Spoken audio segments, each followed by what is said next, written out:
श्री रामचरितमानस के पाठक की पात्रता। रामचरितमानस को जो पढ़ते हैं उनमें कुछ पात्रता चाहिए, ऐसा इस आलेख में हमारे एक पाठक स्पष्टीकरण कर रहे हैं। आइए इस आलेख का आनंद लें और इसमें छिपे हुए गूढ़ को पहचानें। कहते हैं कि मैं विज्ञान का विद्यार्थी रहा हूँ। मेरे समय में जिस विद्यार्थी को गणित में 45% या इससे अधिक अंक प्राप्त होते थे, उसे ही 90 श्रेणी से विज्ञान विषय लेने की अनुमति मिलती थी। अन्य विद्यार्थी कला विषय लेते थे। उस समय मेरे विद्यालय में वाणिज्य विषय नहीं था। विज्ञान विषय पढ़ने के लिए उपर्युक्त शर्त रखी गई थी। ठीक इसी प्रकार आध्यात्मिक क्षेत्र में प्रवेश करने के लिए भक्ति भावमय ग्रंथ श्री रामचरितमानस के पाठक बनने के लिए भी संत तुलसीदास जी ने शर्तें बताई है।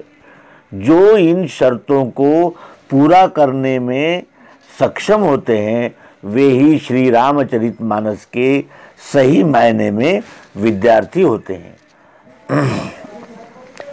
तुलसीदास जी बालकांड में लिखते हैं, जे श्रद्धा संबल रहित नहीं संतन कर साथ, तिन कहूँ मानस अगम अति जिनहि न प्रिय रघुनाथ।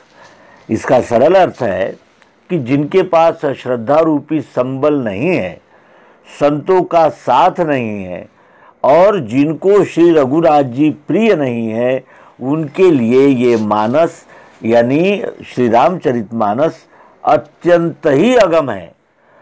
अर्थात श्रद्धा, सत्संग और भगवत प्रेम के बिना कोई इसको समझ नहीं सकता।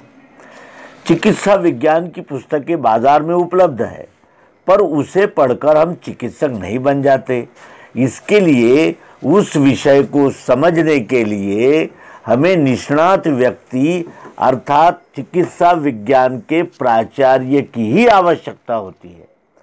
ठीक इसी प्रकार श्री रामचरितमानस बाजार में मिलते हैं, पर हम उसका सम्यक अर्थ तभी समझ पाने में समर्थ होंगे जब उसे समझाने वाले संतों का साहित्य प्राप्त होगा। अन्यथा दोहों और चौपाइयों का हम अपने मन के अनुसार अर्थ निकालेंगे और अर्थ का अनर्थ कर देंगे। संत विशुद्ध मिलहि परिते ही, चितवहि राम कृपा करिजेहि। शुद्ध संत उसी को मिलते हैं जिसे श्री राम जी कृपा करके देखते हैं, अर्थात जिस पर प्रभु श्री राम की कृपा होती है। संतों के द्वारा बताए जाने पर जब श्री रामचरितमानस की पंक्तियां समझ में आने लगे तो इसे प्रभु श्री राम की कृपा ही समझनी चाहिए। लगभग 20 वर्ष पहले मैंने विश्वनाथ यानी मासिक पत्रिका सरिता के संपादक द्वारा संपादित एक पुस्तक हिंदू समाज के पथभ्रष्टक तुलसीदास पढ़ी थी। वर्तमान समय में उसी पुस्तक के आधार पर कुछ ऐसे लोगों के द्वारा भक्त तुलसीदास, भक्तिमय ग्रंथ श्री रामचरितमानस एवं भक्तवत्सल प्रभु श्री राम पर उंगली उठाई जा रही है, जो श्री रामचरितमानस समझने में असमर्थ है।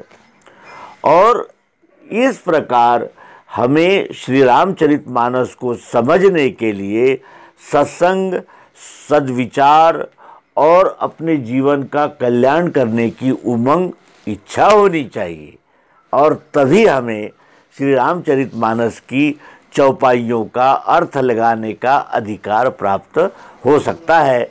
ऐसा इस पाठक के इस पोस्ट का अर्थ है। और अपने प्रिय मित्रों के साथ ये कहते हुए अत्यंत आनंद हो रहा है कि हम सभी योग्यता को प्राप्त करेंगे और सनातन सिद्धांत को जानकर इस भवसागर को पार करेंगे।